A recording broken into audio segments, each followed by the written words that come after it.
এই আগামী ঈদ যাত্রায় নিরাপত্তা এবং ট্রাফিক জ্যাম কমানোর জন্য এর অংশ হিসাবে আমাদের ডিএমপিতে ব্যাপক পরিকল্পনা নেওয়া হয়েছে। এর বাইরেও হাইওয়েগুলোতে হাইওয়ে পুলিশ, জেলা পুলিশ সহ অন্যান্য সরকারি সংস্থা নিয়োজিত থাকবে।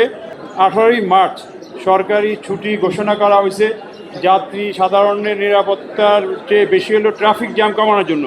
নর্মালি ঈদের আগে যদি 2 দিন ছুটি থাকে তাহলে 50 থেকে 50 লক্ষ করে 1 কোটি লোক মুভ করে, কিন্তু 4 দিন 5 দিন ছুটি থাকলে 20 লক্ষ লোক করে মুভ করবে। এর ফলে ঈদ যাত্রা সহজ হবে, বাসগুলো ফেরত এসে আবার প্যাসেঞ্জার নিতে পারবে এবং ট্রাফিক জ্যাম কমে যাবে। এখানে একটা বিষয় লক্ষণীয় যে অনেক সময় লক্ষ বাস আপনাদের অজান্তে অবৈধ সুবিধা নেওয়ার জন্য রাস্তা নামে। এই বাসটা যদি হাইওয়েতে কোথাও নষ্ট হয় তাহলে ব্যাপক যানজট লেগে যায়। এই লক্ষ বাস যাতে রাস্তায় না নামে এই জন্য আপনাদের সহযোগিতা কাম্য। পাশাপাশি বিআরটিএ সহ বিভিন্ন ম্যাজিস্ট্রেটরা মোবাইল কোর্ট পরিচালনা করবে লক্ষ বাস যেখানে মেরামত করা হয়। গতবারও করা হয়েছিল, এইবারও এটা করা হবে। তার ফলে লক্ষ বাস রাস্তায় নামবে না, নামলে নষ্ট হবে, ট্রাফিক জ্যাম হবে। আপনারা এটা প্যাসেঞ্জার হেল্প ডেস্ক করতেছেন প্রত্যেক বাস টার্মিনালে। আমাদের অনুরোধ থাকবে এই হেল্প ডেস্কের এখানে বাসের ভাড়ার তালিকাটা টানিয়ে দিবেন এবং বাসের শিডিউল, কোন বাসটা কখন আসবে। কোনো কারণে কোনো বাস যদি শিডিউল ফেল করে প্যাসেঞ্জারদের জানিয়ে দিবেন। এছাড়া বাস টার্মিনালগুলোতে আমরা আশা করব পরিষ্কার পরিচ্ছন্নতা রাখবে সিটি কর্পোরেশন সহ টার্মিনালে যারা দেখাশোনা করে তাদের সহায়তায়। প্লাস আমরা যে মোতায়েন করব ডিএমপি ব্যাপকভাবে, অর্থাৎ পোশাকি পুলিশ, অস্ত্রধারী পুলিশ ব্যাপক হারে মোতায়েন থাকবে বাস টার্মিনাল সহ বিভিন্ন ইম্পর্টেন্ট জায়গায়। ব্যাপক সংখ্যায় ট্রাফিক পুলিশ মোতায়েন থাকবে। শুধু বাস টার্মিনাল না, লঞ্চ টার্মিনাল, রেলওয়ে সহ সব জায়গায় ব্যাপকভাবে ট্রাফিক পুলিশ মোতায়েন থাকবে আমাদের ঢাকাবাসীর ঈদ যাত্রা সহজ করার জন্য। এর বাইরেও আমাদের পুলিশের ডগ স্কোয়াড আছে, এইটাও দিয়ে আমরা সুইপিং করে বিভিন্ন জায়গায় যদি কোনো কিছু থাকে এটা চেক করাবো, বিশেষ করে রেলওয়ে স্টেশন সহ। এরপরে আমাদের অশ্বারোহী পুলিশ, মাউন্টেড পুলিশ আছে, এইটাও মোতায়েন থাকবে ট্রাফিক সহায়তা এবং আইনশৃঙ্খলা সহায়তা। আমাদের স্পেশাল টিম আছে, সোয়াট টিম, এইটাও বিভিন্ন জায়গায় মোতায়েন থাকবে। পোশাকি পুলিশের পাশাপাশি ট্রাফিক পুলিশ সহ detective branch, DB police, special ব্রাঞ্চের পুলিশ, ইভেন ব্যাপক সংখ্যায় র্যাব মোতায়েন থাকবে আপনাদের নিরাপত্তা এবং ঈদ যাত্রা ট্রাফিক জ্যাম কমানোর জন্য।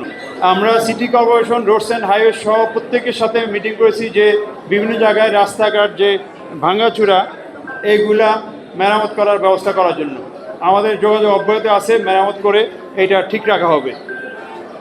আমরা কোনো ক্ষেত্রে যদি প্রয়োজন হয় বিআরটি লেন, যেটা এয়ারপোর্ট থেকে যদুপুর চলে গেছে, এই বিআরটি লেন দিয়ে যাওয়া আসা আমরা ঈদের কয়েকদিন শুধুমাত্র এখান দিয়ে বের হবে, অর্থাৎ ওয়ান ওয়ে করে দিতে পারি। সেটাও আমরা আপনাদের মাধ্যমে, মিডিয়ার মাধ্যমে প্রচার করব।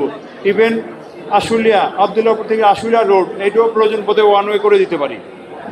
ঢাকা বাইপাস রোডটা দিয়ে ট্রাক বা অন্যান্য মালামাল বাহী গাড়ি যদি চলে যায় তাহলে আমরা ঢাকা শহরের যে এক্সিটগুলা, বিভিন্ন 7-8টা এক্সিট পয়েন্ট, এই পয়েন্টে প্রেশার কম পড়বে। সেটাও আমরা বাইপাস রোডটাকে আরও সচল করার জন্য রোডস অ্যান্ড হাইওয়েজকে বলছি, তারা কাজ করতেছে। বাসে যারা ড্রাইভার বা মালিক তারা জন্য বাসে একাধিক ড্রাইভার মোতায়েন করে, এক ড্রাইভার যাতে 4-5 ঘন্টা বেশি বাস না চালায়।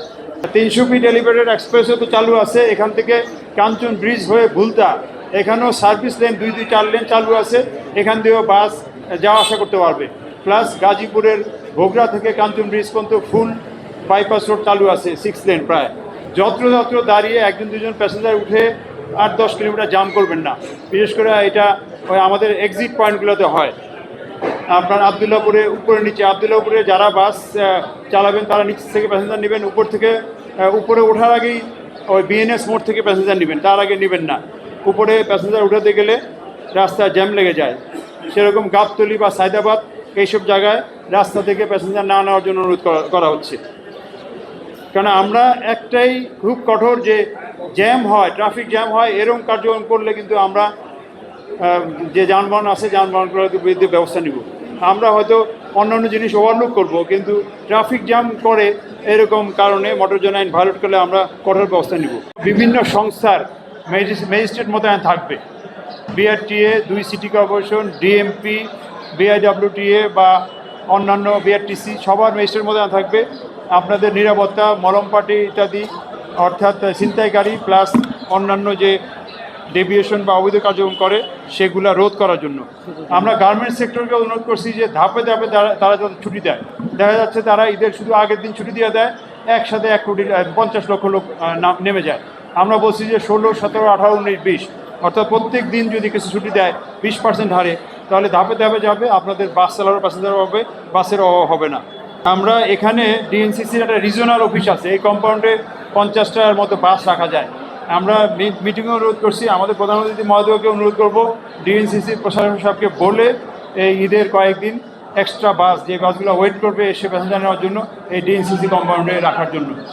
মোট কথা হলো, আমরা ঈদ যাত্রাকে ত্বরান্বিত করার জন্য পুলিশ প্রশাসন, র্যাব সহ অন্যান্য সংস্থা, বিশেষ করে 2 সিটি কর্পোরেশন, বিআরটিএ, তারপরে বিআরটিসি, রোডস অ্যান্ড হাইওয়ে সহ সকলে একযোগে কাজ করছি। আশা করি সবাই সমন্বয় করে কাজ করলে এই ঈদযাত্রা গত ঈদের চেয়ে আরও বেশি ভালো হবে, আরও ভালোভাবে, আরও দ্রুত আপনারা সবাই বাড়ি যেতে পারবেন।